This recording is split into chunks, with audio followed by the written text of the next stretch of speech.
नमस्कार साथियों, आपका हमारे इस YouTube चैनल में एक बार फिर से हार्दिक स्वागत है। आज की इस वीडियो में हम अभाज्य गुणनखंड टॉपिक पर चर्चा करेंगे। अभाज्य गुणनखंड क्या होता है?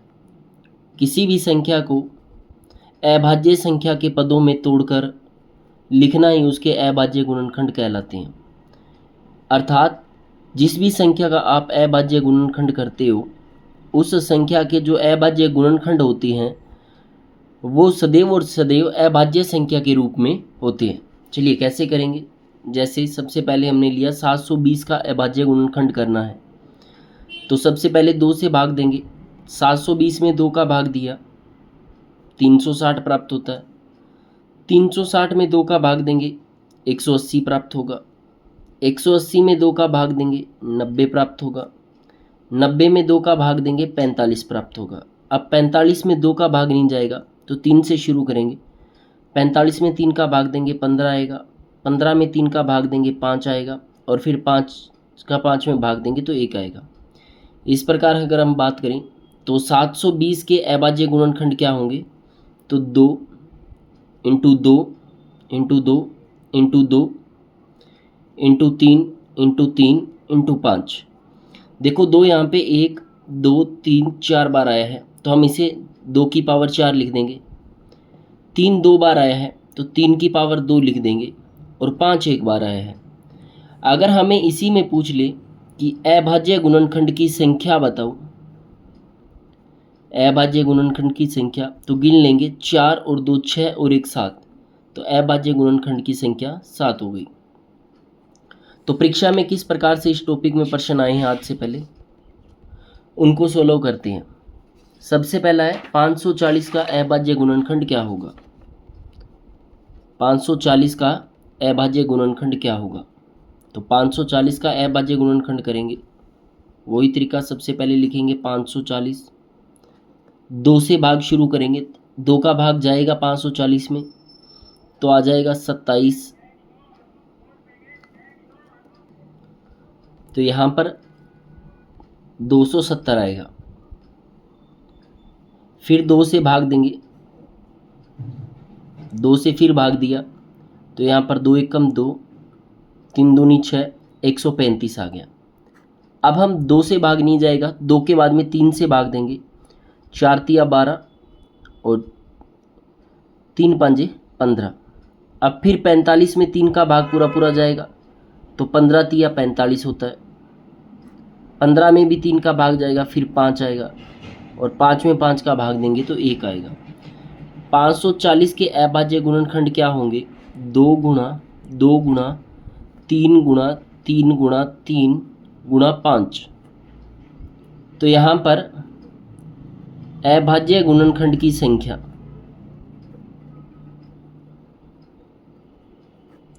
अभाज्य गुणनखंडों की संख्या, तो काउंट कर लेते हैं। 1 2 3 4 5 6, तो सीधा लिख देंगे 6, या यहाँ से भी 1 2 3 4 5 और 6।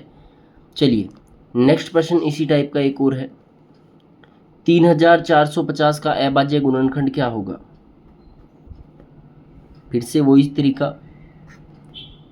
3 4 5 0, इसका अभाज्य गुणनखंड करना है। सबसे पहले 2 से भाग स्टार्ट कर दो। 2 एकम 2, 14, 7 दूनी 14, 5 है ऊपर, तो फिर 2 पे जाएगा, और 10 है तो 5। अब देखिए, अब यहाँ से आगे हम 2 का भाग नहीं जाएगा, 3 का भाग ट्राई करते हैं। देखिए इसमें, तो यहाँ पे 3 का अगर हम भाग दें तो 3 पाँजे 15, 2 22, 7 तिया 21 और फिर 15 बच गया, तो 3 पाँजे 15। फिर देखते हैं इसके अंदर 3 का भाग जाता है क्या।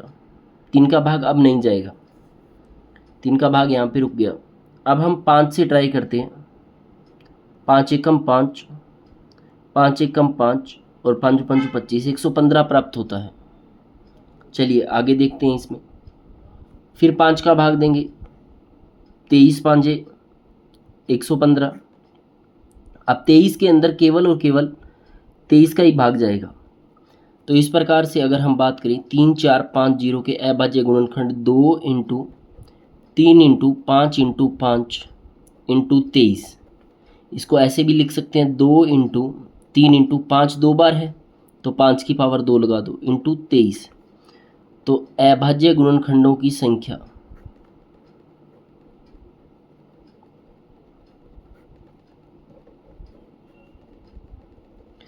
अभाज्य गुणनखंड की संख्या कितनी है, तो यहाँ से काउंट कर लेंगे 1 2 और 1 3 और 1 4 और 1 5। यहाँ से भी देख सकते हो 1 2 3 4 5। और जब भी परीक्षा में यहाँ से प्रश्न आता है तो यही चीज़ पूछी जाती है आपसे, कोई भी संख्या दे देगा और अभाज्य गुणनखंड जो है उनकी संख्या पूछी जाएगी। आगे है 36 के विभिन्न अभाज्य भाजकों की संख्या ज्ञात करो। नेक्स्ट प्रश्न है जो परीक्षा में पूछा गया है, चलिए देखते हैं। 36 के विभिन्न अभाज्य भाजकों की संख्या ज्ञात कीजिए। तो 36 का अभाज्य गुणनखंड करेंगे, 36 है, 2 का भाग जाएगा 18 2 36, 2 का जाएगा 9, 3 का जाएगा 3 तिया 9, 3 एकम 3।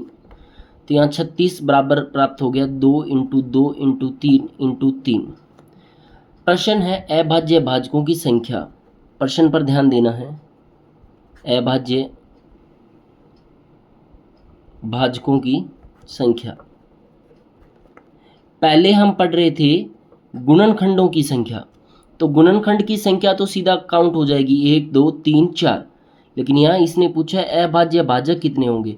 तो यहाँ पे अभाज्य भाजक सिर्फ 2 ही है, एक तो 2 दिया हुआ है और एक 3, 2 ही संख्याएं इसके अंदर है, यानी 2 भी है और 3 भी है, अर्थात कितनी संख्याएं हो गई, 2 संख्याएं। तो इस क्वेश्चन का राइट आंसर होगा 2, और ये प्रश्न रीट L1 में पूछा गया है। चलिए नेक्स्ट इसी में आगे प्रश्न देखते हैं।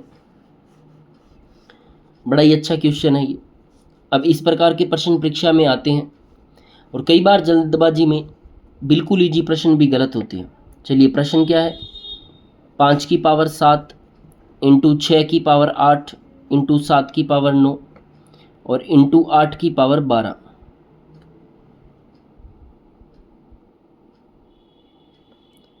बारह के अभाज्य गुणनखंडों की संख्या ज्ञात कीजिए। 5 की पावर 7, 6 की पावर 8, 7 की पावर 9 और 8 की पावर 12। इसके अंदर हमें अभाज्य गुणनखंडों की संख्या ज्ञात करनी है। प्रश्न यही था, गुणनखंडों की संख्या ज्ञात करो। ये प्रश्न है। यहाँ पर 2 प्रकार के विद्यार्थी हैं। यहाँ पर बहुत सारे विद्यार्थी क्या गलती करेंगे, जब भी इस प्रकार का प्रश्न परीक्षा में आता है तो तुरंत विद्यार्थी एक काम करते हैं, वो इनकी घात को जोड़ते हैं। 7 और 8 15, 15 और 9 24, 24 और 12 36, और ऑप्शन 1 में ही 36 दिया हुआ है। और जो साथी परीक्षा देने जाते हैं उन्हें ऐसा लगता है कि उनका क्वेश्चन सही है, लेकिन ये गलत है। क्यों गलत है, चलिए इस पे अभी हम बात करेंगे। अभाज्य गुणनखंड क्या होते हैं, अभी हमने कहा था अभाज्य गुणनखंड का मतलब होता है कि जो गुणनखंड हो रहे हो जिन संख्याओं का, वो संख्या अभाज्य संख्या होनी चाहिए। हम जानते हैं कि 5 की पावर 7 तो अभाज्य संख्या है, लेकिन 6 अभाज्य संख्या नहीं है। तो क्या करें, 6 को तोड़ लेते हैं। 6 टूटता है 2 इंटू 3 में, क्योंकि 3 दूनी 6 होता है, इसकी पावर 8। 7 अभाज्य संख्या तो ऐसी रहेगी। 8 जो है इसको हम क्या लिख सकते हैं, 8 को हम 2 की पावर, 8 को चलो हम 2 की पावर 3 भी लिख सकते हैं, और चलो इसको लिख लेते हैं 2 की पावर 3, क्योंकि 2 अभाज्य संख्या। अब ये संख्याएं अभाज्य संख्याओं में टूट गई। अब इसको सोल्व करो। 5 की पावर 7 इंटू 2, ये पूरे ब्रैकेट पे पावर 8 है, मतलब 2 की पावर भी 8, 3 की पावर भी 8, 7 की पावर 9। यहाँ पे देखो पावर पावर से गुणा होगी, 12 एकम 12, 12 दूना 24 और 12 तिया 36, 2 की पावर 36। अब घात का जोड़ होगा। अब अभाज्य जो गुणनखंड है उनकी संख्या ज्ञात करनी है, तो अब इनको जोड़ दो। 7 प्लस 8 प्लस 8 प्लस 9 प्लस 36। अब इनका टोटल करेंगे। 7 और 8 15, 15 और 8 23, 23 और 9 32, 32 और 36 को जोड़ेंगे तो 36 और 32 का टोटल जो है वो 68 होता है। तो इस क्वेश्चन का राइट आंसर होगा 68, जो ऑप्शन नंबर 4 में दिया हुआ है। देखने में बड़ा सिंपल क्वेश्चन है, और जो बहुत से साथी तैयारी करते हैं वो बेसिक्स कंसेप्ट को छोड़ रहे हैं, वो बहुत ज़्यादा प्रश्नों को करने के पीछे दौड़ रहे हैं, जिस वजह से उन्हें जो बेसिक्स कंसेप्ट हैं वो ही पूर्णतः नहीं आ रहे, और यही कारण होता है परीक्षा में कि हम असफल हो रहे हैं। चलिए, तो ये बड़ा ही सिंपल सा प्रश्न था और अच्छा भी था। अभाज्य गुणनखंड याद रखेंगे, जब भी अभाज्य गुणनखंड करने होते हैं तो वो संख्याएं अभाज्य रूप में होनी चाहिए, कभी विभाज्य रूप में नहीं होनी चाहिए। 6 भाज्य संख्या अभाज्य रूप में 6 को 2 × 3 लिख सकते हैं, और 8 को हम 2 की पावर 3 भी लिख सकते हैं। तो ये हमारा टॉपिक था अभाज्य संख्याएं। अब एक छोटा सा टॉपिक और पढ़ेंगे जिसका नाम है पूर्ववर्ती संख्या या अनुवर्ती संख्या। यहाँ से कुछ प्रश्न परीक्षाओं में पूछे गए हैं। सिंपल सा टॉपिक है, शब्द लिखा हुआ है पूर्ववर्ती संख्या या अनुवर्ती संख्या। इंग्लिश में बोलते हैं इसको सक्सीडिंग नंबर्स, सक्सीडिंग नंबर। क्या होता है ये? किसी भी संख्या की पूर्व संख्या अर्थात एक कम उस संख्या की पूर्ववर्ती संख्या कहलाती है। कि कोई भी एक संख्या दी हुई है, उससे एक कम कर दो तो पूर्ववर्ती संख्या प्राप्त हो जाती है। जैसे हमने लिखा 100, जो लिखा है 100 की पूर्ववर्ती संख्या, पूर्ववर्ती यानी एक पहले, तो 100 से एक पहले कितना 99 होता है। तो यहाँ इस प्रश्न का आंसर आएगा 99। अब कुछ क्वेश्चन है जो परीक्षा में पूछे गए हैं, चलिए उनको फटाफट देख लेते हैं। जैसे हमारे पास लिखा हुआ है -50 के पूर्ववर्ती का परवर्ती है। बड़ा ही अच्छा प्रश्न है। प्रश्न क्या है? हमें दे दिया -50 के पूर्ववर्ती, -50 के पूर्ववर्ती यानी एक पहले। इस प्रश्न में 2 प्रश्न पूछे हुए हैं। सबसे पहले तो हम निकालेंगे -50 का पूर्ववर्ती। पूर्ववर्ती का मतलब होता है -1, कि -50 है, उसमें से -1 कम और कर देंगे तो यहाँ पे आंसर आ जाएगा -51, 51। कि जो 50 है, -50 है, इसका पूर्ववर्ती जो है वो -51 होता है। अब इन्होंने प्रश्न में पूछा है कि -50 के पूर्ववर्ती का परवर्ती ज्ञात कीजिए। तो -50 का पूर्ववर्ती तो कितना हो गया? -51। तो अब इस -51 का परवर्ती ज्ञात करना है। पूर्ववर्ती का मतलब होता है एक पहले, तो माइनस करते हैं। परवर्ती का मतलब होता है एक बाद में, कि -50 है, उससे आगे वाला पद यानी एक जोड़ेंगे तो -50 में एक जोड़ते ये -49 शेष बचेगा। कि यहाँ -51 था, तो 51 में से जब माइनस का 51 है उसमें +1 करेंगे तो यहाँ पे माइनस के 50 शेष बचेंगे। तो इस प्रश्न का राइट आंसर होगा सी नंबर ऑप्शन, -50। क्या किया? पहले -50 का पूर्ववर्ती किया, तो -50 का पूर्ववर्ती होता है -51। फिर पूर्ववर्ती का परवर्ती करना है, तो पूर्ववर्ती -51 है, इसका परवर्ती करना है, परवर्ती करना है यानी +1 करना है, तो -51 में +1 करेंगे तो -50 आएगा। चलिए नेक्स्ट क्वेश्चन है, 1 लाख की पूर्ववर्ती संख्या क्या होगी? बड़ा ही सिंपल सा प्रश्न है। 1 लाख की, ये 1 लाख है, 1 लाख की पूर्ववर्ती संख्या,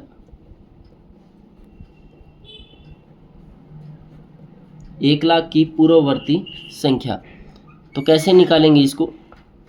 1 लाख लिखा, पूर्ववर्ती यानी पहले की निकालनी है तो -1 कर दो, तो यहाँ 10 में से 1 गया 9, 9 यहाँ पे भी 9 बचेगा, यहाँ 9 और यहाँ 9, यहाँ से 80 ली थी तो बस इतना ही शेष रह गया, 99,999। बी नंबर ऑप्शन जो है वो इसका राइट होगा। चलिए नेक्स्ट प्रश्न करते हैं।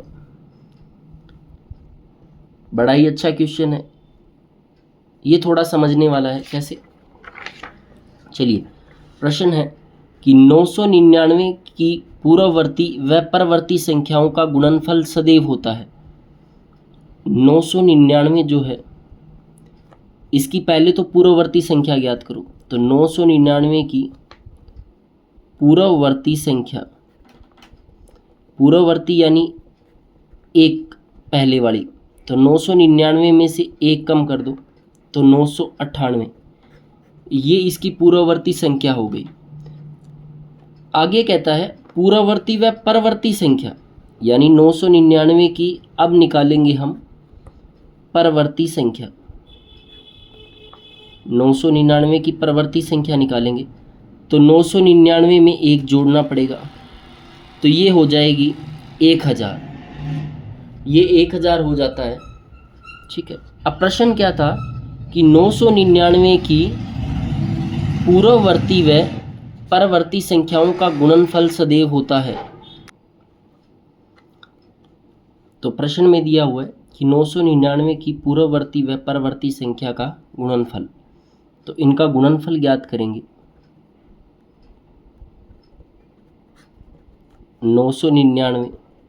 998 इंटू 1000, तो आंसर आएगा 998 ट्रिपल ज़ीरो। ठीक है, तो ये आंसर नंबर 2 में है। तो बिल्कुल देखने में आसान से प्रश्न है, तो आपको समझ में आ गया होगा कि पूर्ववर्ती और परवर्ती संख्या क्या होती है। पूर्ववर्ती संख्या ज्ञात करनी हो तो -1 करें उसमें से, परवर्ती ज्ञात करनी है तो +1 करें। और आगे इन्होंने कहा था कि इन दोनों संख्याओं का आपस में गुणनफल ज्ञात करना है, तो दोनों को गुना करेंगे तो ये आंसर हमारे पास प्राप्त हो जाएगा। चलिए नेक्स्ट प्रश्न। तो ये एक हमारा इजी सा टॉपिक था, पूर्ववर्ती और परवर्ती संख्या। इसके बाद में हम नए टॉपिक पे चलते हैं जिसका नाम है योज्य प्रतिलोम। देखने में बिल्कुल इजी सा टॉपिक है। कैसे? देखिए, योज्य प्रतिलोम क्या होता है कि दो पूर्णांक जिनका योग शून्य हो, दो पूर्णांक जिनका योग शून्य हो, एक दूसरे के योज्य प्रतिलोम कहलाते हैं। दो पूर्णांक हैं, उनका टोटल अगर शून्य हो तो वो एक दूसरे के योज्य प्रतिलोम कहलाते हैं। ये एक दूसरे के ऋणात्मक भी कहलाते हैं। ये एक दूसरे के ऋणात्मक भी कहलाते हैं, मतलब विपरीत होते हैं।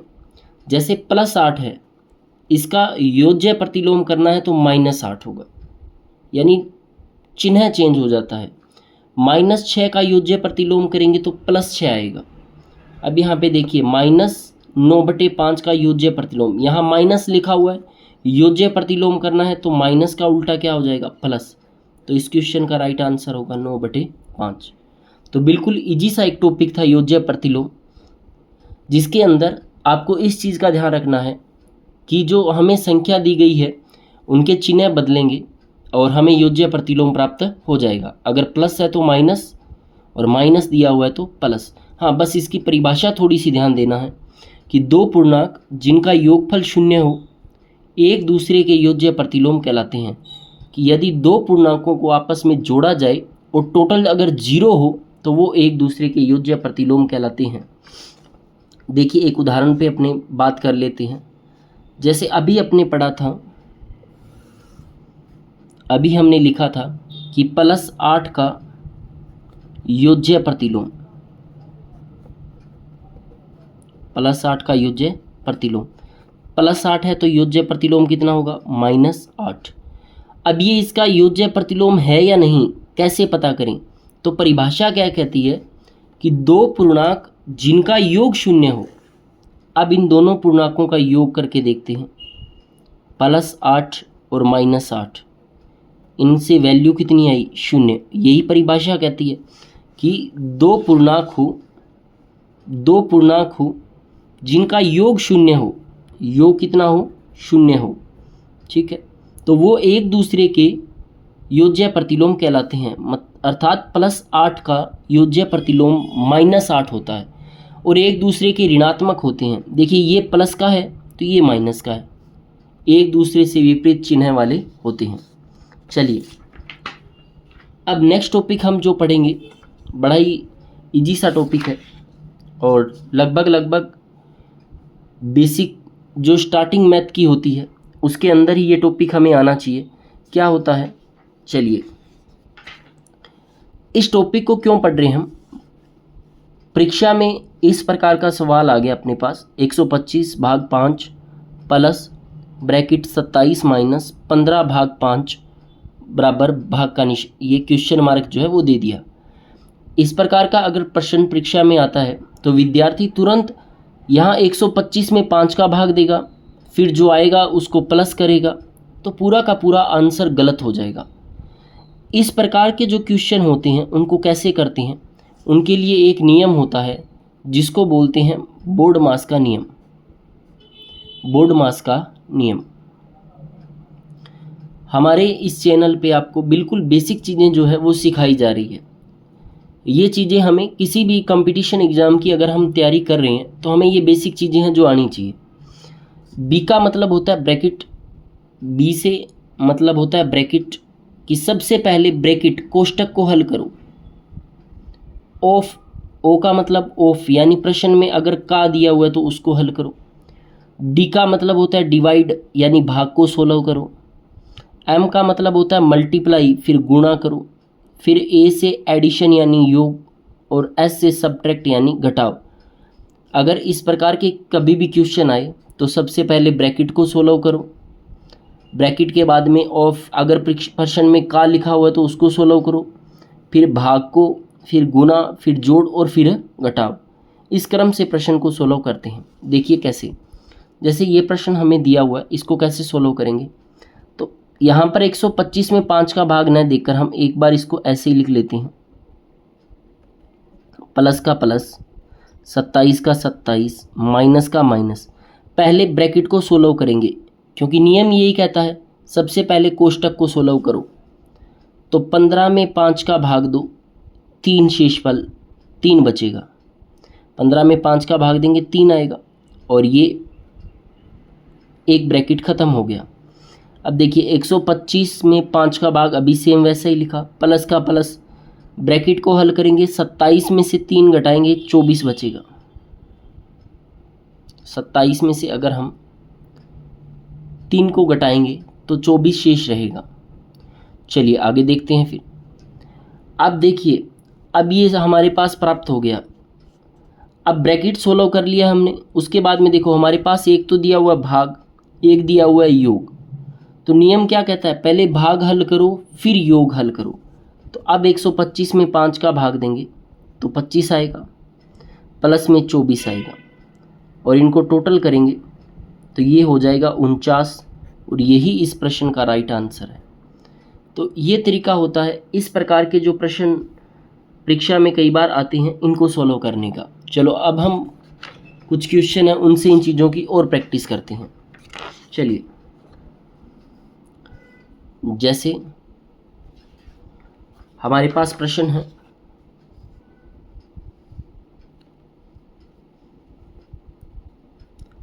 3 इंटू 14 प्लस 6 भाग 2 माइनस 7 इंटू 3, इसको सोल्व करना है।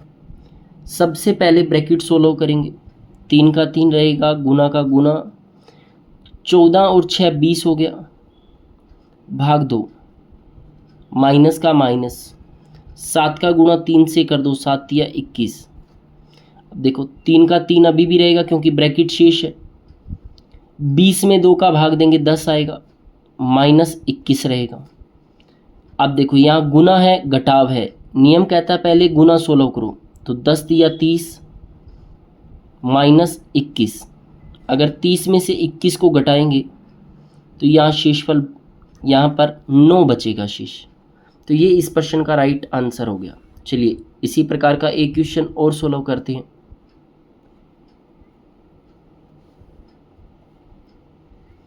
प्रश्न है 81 भाग 9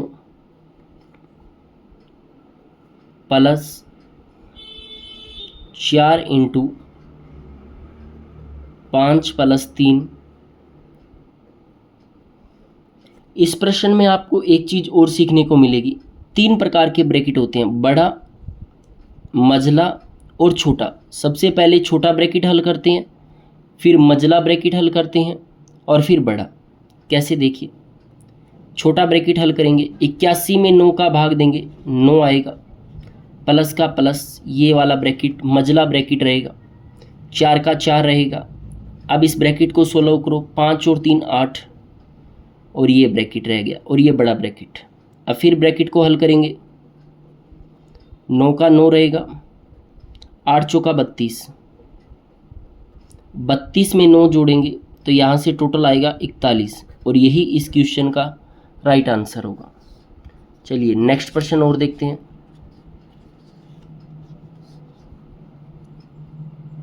इसी प्रकार का एक और क्वेश्चन है, 5 इंटू ब्रैकेट 9 + 4 माइनस 2 की पावर 3 भाग 4 और बड़ा ब्रैकेट, इसको सोल्व करना है। वही तरीका, 5 का 5 गुणा, पहले ब्रैकेट सोल्व करेंगे, 9 और 4 13 होता है, माइनस का माइनस, इस ब्रैकेट को सोल्व करें, 2 की पावर 3, 2 की पावर 3 यानी 2 को 3 बार गुणा करो, 2 दूनी 4, 4 दूनी 8, 8 भाग 4, फिर वही 5 का 5 गुना, 13 का 13, 8 में 4 का भाग देंगे, 2 आएगा। चलिए 5 इंटू 13 में से 2 घटाएंगे 11, और 11 का गुना 5 से करेंगे तो 55 आएगा। इस प्रकार से ये प्रश्न भी सोल्व हो गया। अब इसके कुछ और प्रश्न हैं जो आप नीचे देख सकते हो, इन्हें भी आप आसानी से अपने प्रैक्टिस में ले सकते हो। इनकी कोशिश करें आंसर निकालने की। नेक्स्ट वीडियो के अंदर हम कक्षा 9 जो NCERT है उसके अंदर दिया हुआ है टॉपिक संख्याओं का परिमेयकरण। तो अगली वीडियो में हम सीखेंगे कि संख्याओं का परिमेयकरण कैसे करते हैं। NCERT का टॉपिक है कक्षा 9 का।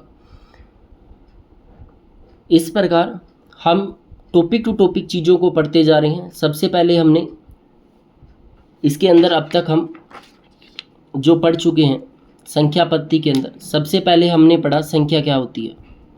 1 नंबर टॉपिक में हमने संख्या पढ़ा, वास्तविक, काल्पनिक और मिश्रित। फिर अपने पूर्णांक पढ़े, धनात्मक, ऋणात्मक और शून्य। फिर हमने वास्तविक संख्या पढ़ी जिसमें हमने पूर्ण संख्या, प्राकृत संख्या, भाज्य संख्या, अभाज्य संख्या पढ़ी। फिर हमने दशमलव संख्या पढ़ी।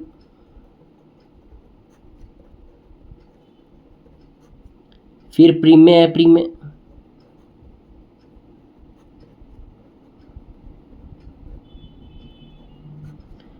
उसके बाद में अभाज्य गुणनखंड।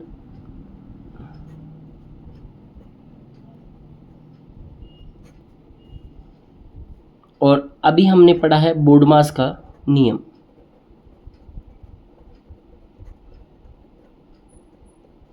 तो संख्या पद्धति में अब तक हम इन टॉपिक्स को पढ़ चुके हैं। नेक्स्ट अपने 2 टॉपिक इसमें अपने शेष रह रहे हैं जो अपने आगे की जो वीडियो है उसके अंदर पढ़ेंगे। संख्या पद्धति के अंदर संख्याओं का योग करना, उनके फॉर्मूलाज जो है उनको पढ़ेंगे। और एक टॉपिक और शेष रहता है हमारा संख्याओं का परिमेयकरण। इस प्रकार अपनी संख्या पद्धति जो है वो कंप्लीट हो जाएगी। और इसको अगर आपने अच्छे से नोट्स बनाए हैं तो फिर आपको कहीं से भी इनको पढ़ने की आवश्यकता नहीं होगी। अगर आपको हमारी वीडियो अच्छी लगे लाइक करें, शेयर करें, कमेंट भी करें, और चैनल पे नए हैं तो चैनल को सब्सक्राइब भी करें। मिलते हैं नेक्स्ट वीडियो में। Thank you.